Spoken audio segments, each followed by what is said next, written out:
anybody ages, me too. I'm not a saint. E se a história de amor mais elegante de Hollywood tivesse sido construída sobre mentiras, exílio e uma bofetada na cara a 10 mil metros de altitude, Sophia Loren conheceu Carlo Ponti quando tinha apenas 15 anos. Tinha 37, era casado e já era um dos mais poderosos produtores de cinema de Itália. O que se seguiu foi uma batalha de décadas com a Igreja Católica, acusações de bigamia e um casamento secreto por procuração no México, enquanto Cary Grant lhe implorava para fugir com ele. Ela escolheu o Carlo. Mas a que custo? Esta não é apenas uma história glamourosa, é um conto de escândalo, obsessão, traição e um amor inesquecível que se recusou a morrer. Vamos dar uma vista de olhos por detrás da fachada do casamento de Sophia Loren e Carlo Ponti.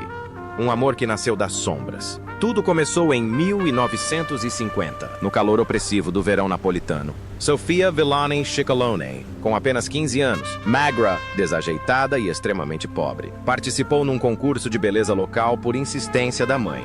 Criada por uma mãe solteira na cidade pobre de Pozzuoli, nos arredores de Nápoles, Sophia só conheceu dificuldades. O seu pai ausente nunca a reconheceu oficialmente, e a vergonha de ter nascido fora do casamento perseguiu-a como uma sombra durante toda a vida. Os seus vizinhos chamavam-lhe sarcasticamente Stuzzicadenti, que significa palito de dentes, por causa da sua figura esguia. Apesar de todas as suas inseguranças, havia algo de inconfundível nos seus olhos, uma intensidade, um fogo. No concurso Miss Elegância, integrado no concurso Miss Roma, conheceu Carlo Ponti pela primeira vez. Tinha 37 anos, era bem apessoado, bem sucedido, uma figura importante do cinema italiano e casado, com 2 filhos. Naquele dia, Ponti não era apenas um juiz, ele era a chave para um mundo novo. Quando viu a menina tímida sentada à mesa com a mãe, algo mudou. Já não via a rapariga desajeitada, mas sim a mulher que ela poderia vir a ser um dia. Enviou-lhe um convite manuscrito para que se candidatasse oficialmente ao concurso. Ela não ganhou, mas fascinou-o. Mais tarde, Sophia diria que foi amor à primeira vista, para ambos. Mas a ligação entre eles estava longe de ser um romance à primeira vista. Ponti reconheceu o seu potencial bruto e acolheu-a. Providenciou-lhe aulas de teatro, ajudou-a a aperfeiçoar a sua dicção e, mais importante, deu-lhe a confiança necessária para ultrapassar as suas dúvidas. Chegou mesmo a ajudá-la a mudar o seu nome de Sophia Ciccolone para Sophia Loren, acreditando que uma nova identidade lhe abriria caminho para a sua carreira internacional. Mas este papel de mentor foi carregado de emoção desde o início. Sophia, que sentira falta de afeto paternal durante toda a sua vida, encontrou em Ponti uma mão amiga, calma e firme.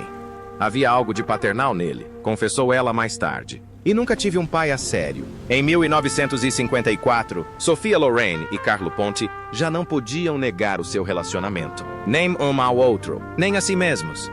Durante 4 anos, orbitaram um em torno do outro. Carlo nutriu-a, moldou-a e acreditou no seu talento quando mais ninguém acreditava.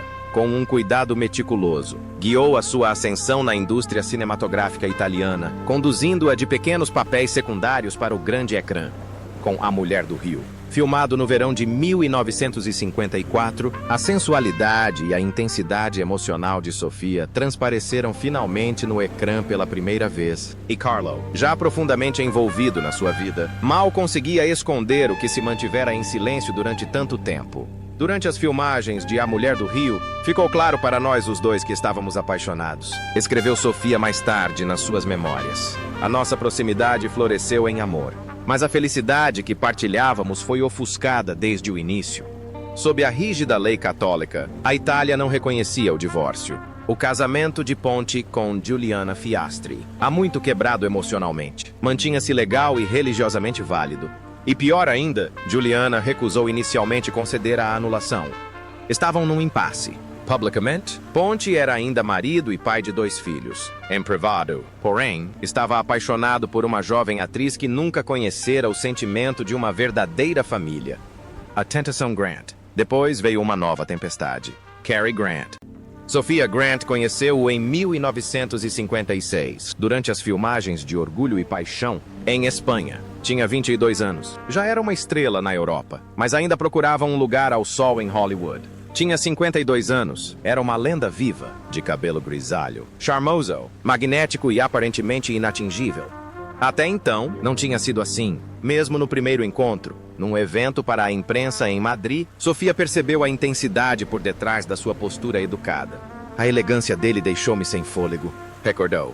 Era como se tivesse saído diretamente do ecrã. Ao contrário de muitos homens em Hollywood, Grant não era nem insistente nem arrogante. Era reservado, quieto, sofisticado e apaixonou-se perdidamente por ela. Cortejou-a como ninguém jamais fizera. Ramos de rosas diários, bilhetes carinhosos, longas conversas durante jantares no interior de Espanha, mas, acima de tudo, foi o peso emocional do seu afeto que a comoveu. Acreditava que eram almas gêmeas, ligadas não apenas pela atração, mas por algo espiritual. Estará nas minhas orações. Escreveu em carta. Se pensar da mesma forma e rezar pelas mesmas coisas, tudo ficará bem e a vida será bela. A ligação entre eles aprofundou-se durante as filmagens. Até Frank Sinatra, que também fazia parte do elenco e ainda estava a recuperar do fim do namoro com Ava Gardner, se apercebeu da tensão silenciosa e apaixonada entre Lauren e Grant. No final das filmagens, o desejo de Grant transformou-se em convicção. Ele pediu a Sofia em casamento. Não de forma lúdica, nem sugestiva. Estava pronto para deixar a sua mulher, Betsy Drake, e começar uma nova vida com Sofia. E, por um instante, Sofia ponderou seriamente a ideia. Ela estava dividida. Diante dela estava Cary Grant, realeza de Hollywood, adorado por milhões e pronto para lhe dar um amor de conto de fadas com o qual a maioria das mulheres apenas podia sonhar. E, no entanto, em casa, estava Carlo, o seu alicerce, a sua origem, o seu protetor. O homem que reconheceu o seu potencial quando ela era ainda uma menina franzina e sem pai. O homem que construiu a sua carreira tijolo a tijolo. O homem que, embora ainda casado, prometera que um dia faria dela sua esposa. Eu era muito carinhosa com o Cary, admitiu anos mais tarde. Mas não me conseguia imaginar a casar com um gigante de outro país e a deixar o Carlo. Não me sentia preparada para um passo tão grande. O que Sofia temia não era apenas o escândalo, mas a perda de si mesma. Ela sabia o que a Itália esperava dela, o que as suas raízes lhe exigiam. Carlo compreendia tudo isso. Ele pertencia ao mundo deles. Cary, por mais encantador que fosse, não. E assim, Sofia tomou uma das decisões mais dramáticas da sua vida. Ela disse não a Cary Grant, partiu de Espanha e voltou para Carlo. Cary, magoado, mas digno, continuou a escrever-lhe. Numa última carta, escreveu: perdoa-me. Querida, estou a pressionar-te demasiado. Rez. E eu também rezarei. Adeus, Sofia. Cary. Não foi a última vez que os seus caminhos se cruzaram. Mais tarde, apareceram juntos no ecrã em Houseboat, um filme originalmente escrito para Grant e a sua mulher.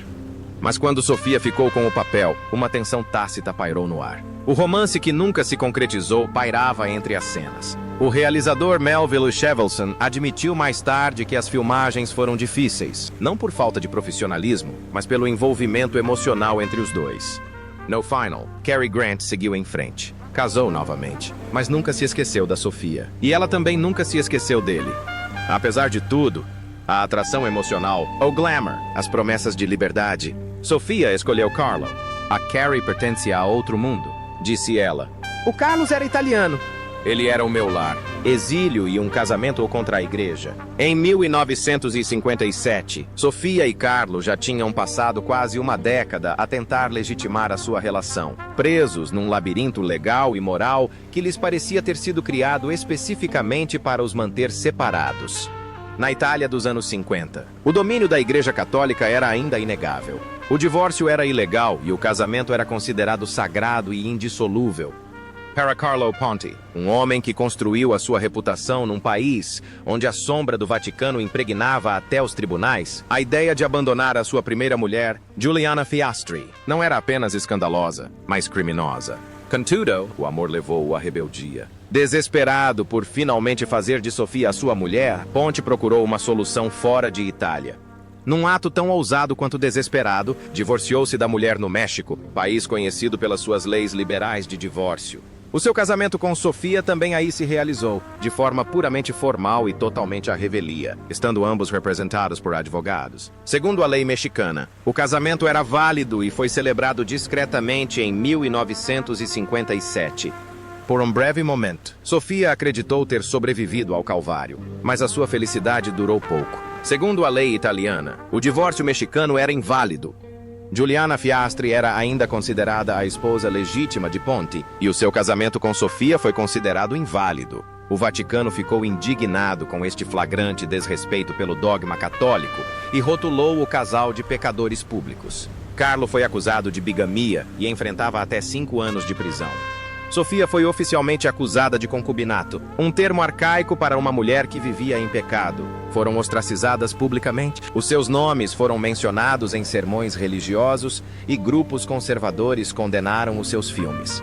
Foram afixados avisos nas portas das igrejas por toda a Itália, instando os fiéis a boicotarem os filmes e a rezarem pelas suas almas. Era para ser a nossa lua de mel, disse Sofia mais tarde. Mas tudo o que me lembro é de chorar durante horas. Incapazes de viver livremente no seu próprio país, fugiram para a França. Ali, longe do caloroso sol de Nápoles, começaram uma nova vida no exílio. Obtiveram a cidadania francesa, o que provocou mais uma onda de indignação na imprensa italiana, que os acusou de traição. Mas foi apenas através da nova cidadania que Carlo conseguiu obter um divórcio legalmente reconhecido e casar com Sofia sem receio de ser preso. Foram necessários 8 longos anos repletos de incertezas, humilhações e separações até que o sofrimento finalmente terminasse. Em abril de 1966, numa discreta cerimônia civil no subúrbio parisiense de Sèvres, Carlo Ponti e Sophia Loren casaram-se oficialmente. Depois de tantos anos de espera, o momento foi surreal. Mal podia acreditar que aquilo estava realmente a acontecer, escreveu ela. Quando o anel foi colocado no meu dedo, desatei a chorar e não consegui parar. Mas mesmo no meio do triunfo, as cicatrizes permaneceram. O que lamento até hoje, confessou ela décadas depois, é nunca ter casado de vestido branco. Esse era o sonho de toda a minha vida. O segredo, as batalhas judiciais e o exílio privaram-na do casamento de conto de fadas com que sonhara desde criança. O casamento trouxe-lhes legitimidade, mas não paz. Os paparazzi seguiam todos os seus passos. Os tabloides italianos exploraram a diferença de idades, rotulando-os como uma estrela manipulada por um homem mais velho. O Vaticano continuou a recusar-se a reconhecer o seu casamento e tratou-os como estrangeiros. Em privado, Sofia enfrentou as suas próprias crises. Sofreu vários abortos espontâneos. Lutou contra a depressão e dores físicas antes de finalmente ser mãe. Em 1968, aos 34 anos, deu à luz o seu primeiro filho, Carlo Ponti Jr., em Genebra. 5 anos depois, em 1973, nasceu Eduardo. Ambos os filhos foram fruto de anos de tratamentos de fertilidade e sofrimento emocional. Quando finalmente segurei o meu filho nos braços, soube que tinha tudo aquilo com que sempre sonhei, disse mais tarde. Mas o seu casamento não foi isento de turbulências. Um episódio particularmente infame revelou as tensões sob a superfície impecável. Pouco depois do casamento por procuração no México, em 1957, durante um voo de regresso à Europa, Sofia comentou casualmente que tinha recebido rosas amarelas de Cary Grant, o seu antigo pretendente. Dominado pelo ciúme e pelo cansaço, Ponti deu-lhe uma bofetada na cara dentro do avião, perante passageiros horrorizados. Sofia ficou humilhada e profundamente magoada. Contudo, nas suas memórias, ontem, esta manhã, ela escreveu sobre esse momento com uma ternura surpreendente. Foi o gesto de um homem a agir por amor, porque viu o seu amor ameaçado. Mesmo assim, a dor desta humilhação pública permaneceu como uma cicatriz que nunca cicatrizou completamente. Outras tempestades se seguiram na década de 1970. O governo italiano acusou o casal de evasão fiscal. Mais uma vez, viram-se obrigados a defender a sua integridade. A loucura burocrática, os intermináveis processos judiciais e a insaciável sede dos média por escândalos perseguiram-nos como uma maldição. Mas Sofia nunca se afastou de Carlo. Chamava-lhe o seu porto seguro, o único homem que a protegera num mundo que explorava e descartava as mulheres com grande facilidade. Apesar de tudo, a diferença de idades, o exílio, a condenação moral, juntos criaram um império criativo. Carlo produziu muitos dos maiores filmes de Sofia, obras que a transformaram num ícone da representação e num símbolo de força. No entanto, foi o filme de Vittorio De Sica que lhe valeu o Oscar de melhor atriz, o primeiro atribuído a um papel em língua estrangeira, Matrimônio à Italiana. E ontem, hoje consolidaram a sua imagem como o epítome da mulher italiana, sensual, simples e digna. A colaboração entre eles era simbiótica. Carlo planeava a carreira dela com precisão cirúrgica, mas o talento e o carisma de Sofia tornaram os filmes dele imortais. Ao longo dos anos, a relação entre ambos evoluiu de mentor-musa para uma verdadeira parceria. Ele deu-me estabilidade, disse ela mais tarde. Eu nunca tive um pai. Ele tornou-se isso para mim. O meu professor, o meu porto seguro, o meu amor. Quando chegaram os anos 80, já não eram refugiados, já não eram figuras escandalosas. Eram apenas um velho casal de mãos dadas, depois de décadas de provações que teriam destruído outros casais. O seu casamento, forjado no fogo, sobrevivera à tagarelice, às leis e até à igreja que outrora os amaldiçoara. Um amor a que nem a morte conseguiu por fim, quando Carlo Ponti faleceu devido a complicações pulmonares num hospital de Genebra, a 10 de janeiro de 2007, aos 94 anos. Isso não só marcou o fim de um capítulo turbulento e extraordinário na vida de Sophia Loren, mas também um período significativo na história do cinema.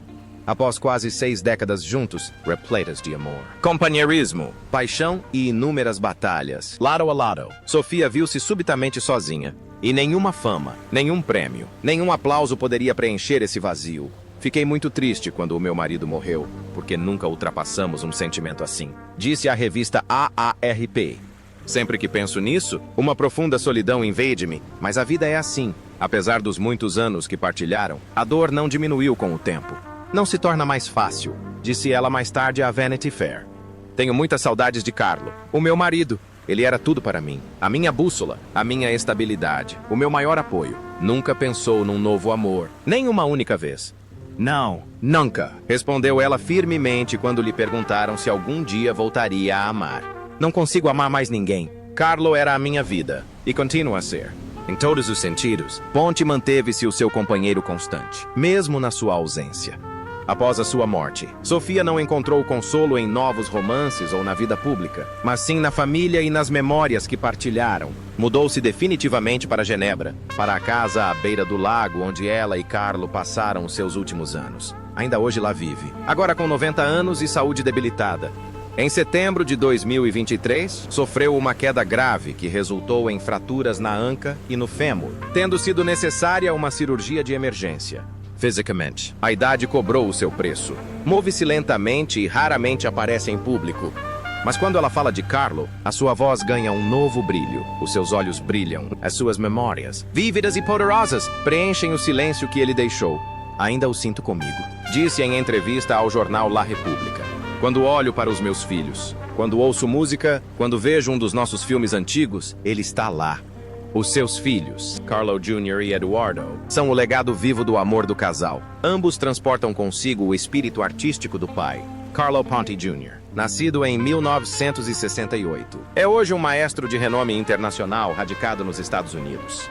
Formado pela Academia de Música de Viena, trabalhou com orquestras de renome em Los Angeles e na Europa. Em 2014, fundou a Orquestra Virtuosos de Los Angeles, dedicada à educação musical. A sua elegância e disciplina lembram muito o seu pai, Eduardo Ponti. Nascido em 1973, escolheu um caminho diferente. Entrou diretamente no mundo do cinema. Como realizador e argumentista, traz de volta Sofia aos ecrãs em 2020 com A Vida à Sua Frente.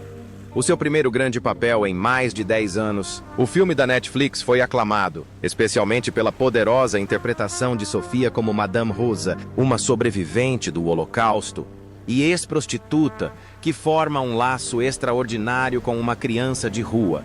Um papel repleto de dignidade, doctor e força, qualidades que Sophia Loren sempre personificou, e um projeto nascido do amor. Ele conhece cada canto do meu rosto. O meu coração, a minha alma, disse Sofia sobre o filho Eduardo. Ele só passa para a cena seguinte quando eu alcanço a minha verdade mais profunda. Isso faz dele um realizador extraordinário. E um filho também. Eduardo, por sua vez, elogiou a sua coragem. Aos 84 anos, arriscou tudo. Emocional, física e espiritualmente. Nunca se limitou a recitar as suas falas, nem uma única vez. Em Tens a Tua Vida pela Frente, vimos não só uma atriz, mas uma mulher a mergulhar na sua própria história de dor e amor. Em muitos aspectos, foi uma carta de despedida para a carreira que a moldou, para o homem que acreditou nela e para um mundo que muitas vezes lhe quis tirar ambos. Ainda hoje, a influência de Carlo Ponti é palpável em tudo o que Sofia faz. Ele ainda inspira as nossas paixões, disse ela em voz baixa numa entrevista a partir de Genebra. A sua memória mantém-nos unidos. Isso nunca vai mudar.